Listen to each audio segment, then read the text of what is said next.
ఉమ్మడి మహబూబ్ నగర్ జిల్లా కొల్లాపూర్లో పర్యటనకు సీఎం రేవంత్ రెడ్డి వచ్చారు. యంగ్ ఇండియా రెసిడెన్షియల్ స్కూల్ కు శంకుస్థాపన చేశారు. ఇప్పుడు అలా చూద్దాం.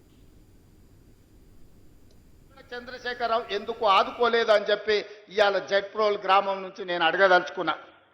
నిజంగానే ఈ పాలమూరు జిల్లాకు మేలు చేసి ఉంటే, ఈ కొల్లాపూర్ ప్రాంతాన్ని అభివృద్ధి చేసి ఉంటే, ఇవాళ నేను ఇక్కడికి వచ్చినప్పుడు 98 జీవో నిర్వాసితులు అన్నా దశాబ్దాలు దాడుతున్నాయి. మా కుటుంబాలు, పిల్లలు పెద్దోళ్ళైనరు, పెద్దోళ్ళు ముసలోళ్ళైనరు, ఈరోజు సమాధులకు పోయి శవాలుగా మారినరు. మా సమస్య మాత్రం శాశ్వతంగా జటిలంగా అట్లనే ఉన్నది. మా సమస్యకు పరిష్కారం చూపించమని ఈరోజు అడిగే పరిస్థితి ఎందుకు వచ్చిందని నేను అడుగుతున్నా. ఇవాళ నేను అడుగుతున్నా, మా వాల్మీకి బోయలను ఆనాడు రాజోలు బండ్ ఆర్టీఎస్ పాదయాత్ర సందర్భంగా వాల్మీకి సోదరులను ఎస్టీ జాబితాలో చేర్పిస్తా అని చెప్పింది చంద్రశేఖరరావు కాదా? మరి ఇవాళ మా వాల్మీకి సోదరులు మళ్ళీ ఈరోజు గట్టు తిమ్మప్ప నాయకత్వంలో అందరూ వచ్చి వాల్మీకులను ఎస్టీ బోయలుగా మార్చండి అని ఇవాళ రిప్రజెంటేషన్ ఇచ్చే పరిస్థితి వచ్చింది. వీళ్ళే కాదు, మాదాసి కురవలు ఈరోజు అడుగుతున్నారు మాకు ఎస్సీ సర్టిఫికెట్ కావాలి అని. మరి ఇవన్నీ కూడా అలంపూర్, గద్వాల్, కొల్లాపూర్, అచ్చంపేట అడవుల మధ్యనే ఈ నల్లమల ప్రాంతంలోనే ఈ జాతి ఎక్కువ ఉన్నది. ఈ జాతికి ఎందుకు న్యాయం చేయలేదు చంద్రశేఖరరావు? ఈ ప్రాంతం నుంచి ప్రాతినిధ్యం వహించిన వాళ్ళని నేను అడుగుతున్నా. ఒకవేళ నిజంగానే ఈ పాలమూరు జిల్లాకు మీరు ఏదైనా చేసి ఉంటే, ఉన్న సమస్యల్ని పరిష్కరించి ఉంటే, ఇవాళ వీళ్ళందరూ వచ్చి మళ్ళీ ఈ సమస్యలను ఎకరువు పెట్టాల్సిన అవసరం ఉంటుండేనా? ఒక్కసారి ఆలోచన చెయ్యండి. ఆనాడు నిన్ను ఎంపీగా గెలిపించింది మేం కాదా? నిన్ను పార్లమెంటుకు పంపించింది మేం కాదా? ఆనాడు కరీంనగర్ జిల్లా నుంచి వలసపోయి పారిపోయి పాలమూరుకు వస్తే నీకు అండగా మేం నిలబడితే, నీకు అన్నం మేం పెడితే 10 ఏళ్ళు ముఖ్యమంత్రిగా మా పాలమూరుకు సున్నం పెట్టింది నువ్వు కాదా చంద్రశేఖరరావు గారు? ఈరోజు ప్రజాపాలన వస్తే ప్రజాపాలనలో ఆయనకు దుఃఖం వస్తుందంట. ప్రజాపాలనను చూసి నేను అడగదలుచుకున్న, ఎందుకు వస్తుంది చంద్రశేఖరరావు గారి నీకు దుఃఖం? తట్ట పని, పార పని, మట్టి పని వలసలు పోయి కూలీలుగా ఉండాల్సిన పాలమూరు రైతు బిడ్డ, నల్లమల బిడ్డ రేవంత్ రెడ్డి తెలంగాణ రాష్ట్రానికి ముఖ్యమంత్రి అయినా నీకు దుఃఖం వచ్చిందా? లేకపోతే మా దళితులేమో చెప్పులు కుట్టుకోవాలి, మా యాదవులేమో గొర్రెల్ని పెంచుకోవాలి, మా ముదిరాజు సోదరులు గంగపుత్రులు చేపలు పట్టుకోవాలి, మా గౌడన్నలు ఈదులు గీసుకోవాలని నువ్వు పథకాలు తెస్తే, మేము ఈనాడు మా దళితులు, మా యాదవులు, మా గౌళ్ళు, మా ముదిరాజులు, మా వాల్మీకులు, మా మాదాసి కురువ బోయల పిల్లలు చదువుకోవాలి. చదువుకోవడానికి young India integrated residential school Jadprolu గ్రామానికి 200 కోట్ల రూపాయలతోటి 25 ఎకరాలలో కట్టి చెప్పులు గుట్టుడు, చేపలు పట్టుడు, ఈదులు గీసుడు, గొర్రెలను పెంచుడు మా తాతలు ముత్తాతలు వాళ్ళ తాతలు కూడా ఆ వృత్తిలో వచ్చారు. ఇవాళ మా పాలమూరు జిల్లా మేలుకొన్నది. మా పిల్లలను డాక్టర్లను చేయాలి, ఇంజనీర్లను చేయాలి, ఈరోజు ఐఏఎస్లను చేయాలి, ఐపీఎస్లను చేయాలి, రాజ్యాలను ఏలాలి. మా పాలమూరు బిడ్డ తెలంగాణకు ఒక 20 ఏళ్ళు ముఖ్యమంత్రిగా ఉండాలి అని మా జిల్లా కంకణం కట్టుకున్నందుకు ఇవాళ నీకు కడుపు నొప్పయి దుఃఖం వచ్చిందా చంద్రశేఖరరావు గారని నేను అడుగుతుండా. మేము చేపలు పట్టుకోవాలి, మేము చెప్పులు కుట్టుకోవాలి, నువ్వు నీ బిడ్డలు నీ మనమన్లేవో రాజ్యాలు ఏలాలనా? అంటే మా పాలమూరు వాళ్ళకి మంత్రి పదవి వద్దా? ఇవాళ ఈ పాలమూరు జిల్లాలో 14కు 12 గెలిచినాం, కానీ 14 గెలిచినుంటే ఇంకొక మంత్రి పదవి అదనంగా వచ్చేది. 3 మంత్రులు కాదు, ముఖ్యమంత్రితో పాటు 2 మంత్రులు కాదు, ఇవాళ మిగతా 2 కూడా గెలిచినుంటే ఇవాళ పాలమూరు జిల్లాలో ఇంకొక మంత్రి ఉంటుండే. పాలమూరు జిల్లా నుంచే తెలంగాణ రాష్ట్రాన్ని పాలించి దేశానికి ఆదర్శంగా నిలబడే పరిపాలనని ఇవాళ అందించుండే వాళ్ళం. ఎందుకయ్యా నీకు దిక్కం? 40 ఏళ్ల నుంచి మా దళితులు, ముఖ్యంగా మా మాదిగ బిడ్డలు వర్గీకరణ కావాలి, మాకు న్యాయం జరగాలి, జీవితకాలం పశువులను మోసుకోవాలి, పశు మాంసమే తినాలనా? ఆ చర్మాన్ని తీసి చెప్పులు కుట్టి బతకాలనా? మా పిల్లలు ఎందుకు చదువుకోవద్దు, మా పిల్లలు ఎందుకు రాజ్యాలు ఏలొద్దు అని సంపత్ కుమార్, దామోదర్ రాజనరసింహ లాంటి వాళ్ళు, చదువుకున్న వాళ్ళు చైతన్యంతో ముందుకొచ్చి డాక్టర్ మల్లు రవి గారు లాంటి వాళ్ళు ఉదారత్వంగా పెద్ద మనసు చేసుకొని ముందుకు వచ్చి మాదిగ ఉపకులాల వర్గీకరణ చేసినందుకు నీకు కడుపు నొప్పి లేసి దుఃఖం వచ్చిందా? ఎందుకంటే ఇవాళ ఇప్పుడే దామోదర రాజనరసింహ గారు చెప్తున్నారు, ఈసారి పిల్లలకు ఎడ్యుకేషన్లో, మెడికల్లో, నర్సింగ్లో చాలా సీట్లు వచ్చినాయి. పిల్లలు చాలా సంతోషంగా ఉన్నారు. వాళ్ళ తల్లిదండ్రుల కళ్ళల్లో నేను ఆనందం చూసినాను.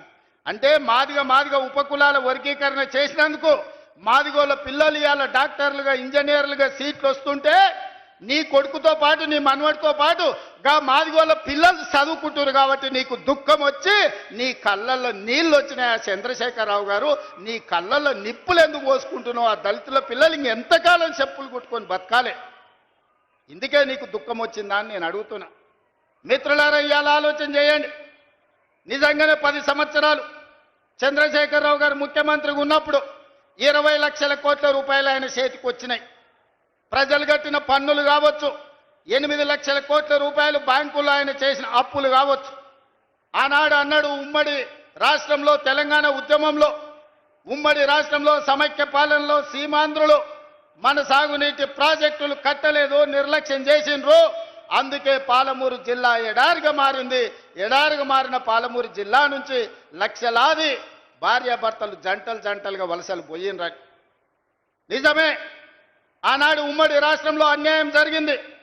ఈ పక్కన కల్వకుర్తి మొదలుపెట్టి అక్కడ పెట్టి పోతిరెడ్డిపాడు ద్వారా వాళ్ళు తరలించకపోయినరు నీళ్లు.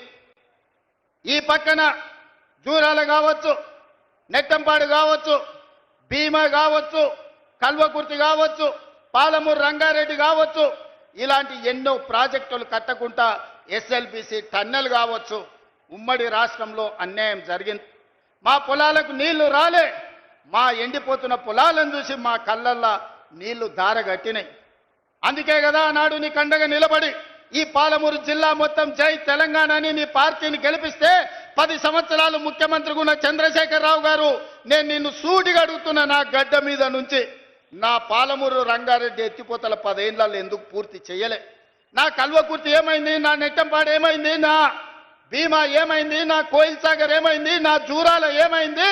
ఇవాళ నా జిల్లాలో ఉన్న ప్రాజెక్టులను ఉమ్మడి రాష్ట్రంలో జరిగిన అన్యాయం కంటే నువ్వు ముఖ్యమంత్రిగా ఉండి మేము ఎంపిక చేసి పార్లమెంట్ గెలిపిస్తే మాకు ద్రోహం చేసింది, మా గుండెల మీద తన్నింది నువ్వు కాదా అని నేను ఈ గడ్డ మీద నుంచి అడుగుతున్నా.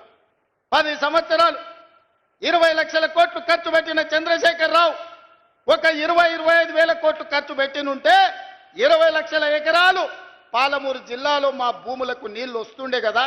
కాళేశ్వరం మీద 1,00,000 కోట్లు ఒకే ఒక్క ప్రాజెక్టుకు మా అక్కలు వినాలి, మీ పిల్లలకు చెప్పాలి. కాళేశ్వరం ప్రాజెక్టు కడతా అని కేవలం ఒక్క ప్రాజెక్టు కోసం 1,00,000 కోట్ల రూపాయలు ఖర్చు పెట్టిండు. కట్టుడు 2019, కూలుడు 2023. ఎవడైనా సన్నాసోడు చిన్న గుడిసేసుకున్న 10 ఏళ్ళు ఉండేటట్టు వేసుకుంటాడు.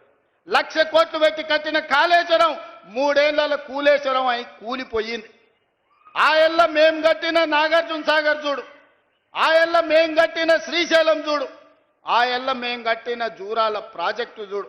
జూరాల ప్రాజెక్టు మన డ్యామ్ దెబ్బతిన్నది అనంటే నువ్వు ఏమి పని చేయకపోతే పేపర్లో వస్తే నిమిషాల మీద మా శ్రీహరిని, మా ఉత్తమ్ కుమార్ రెడ్డిని పంపించి కొత్త రోడ్ వేయడానికి 120 కోట్ల రూపాయలు అప్పటికప్పుడు నేను మంజూరు చేసిన.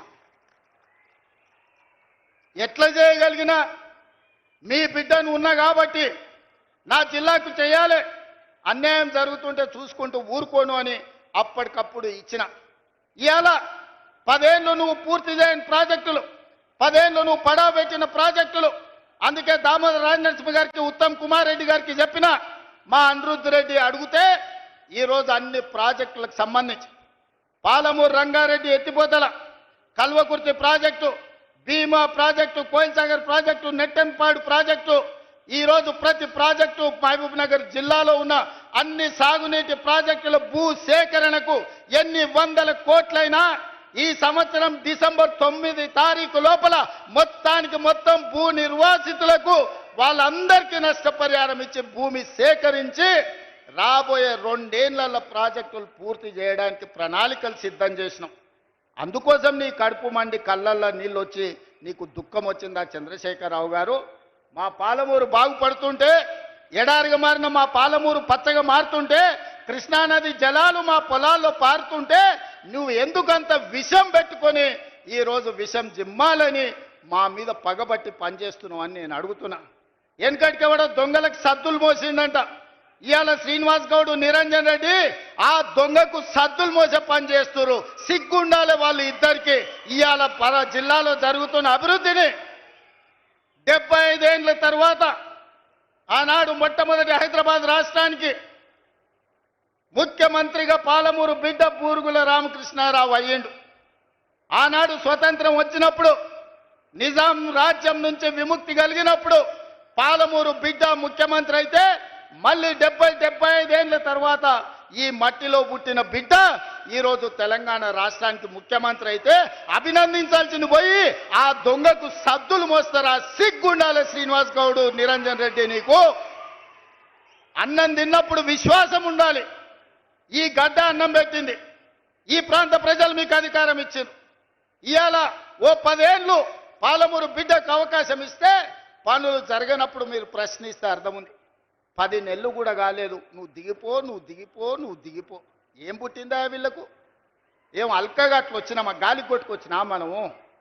పాలమూరులో మీరు అందరు, మా అక్కలందరూ ఆశీర్వదిస్తే కుర్చీలో కూర్చోలేదా? ఏం అడుక్కుంటూ వచ్చిందా? నీలాకగినా ఏమన్నా పోయి అడుక్కుంటే కాదు, నిలబడి బరి గీసి గీత గీసి కొట్లాడి ఈ కుర్చీలో వీళ్ళందరూ కూర్చున్నారు. ఎవ్వరికి కూడా ఊకే రాలే. శంకర్, ఈర్లపల్లి శంకర్ బట్టలు ఉతికే జాతి ఇవాళ ఎమ్మెల్యే వేదిక మీద కూర్చున్నాడు.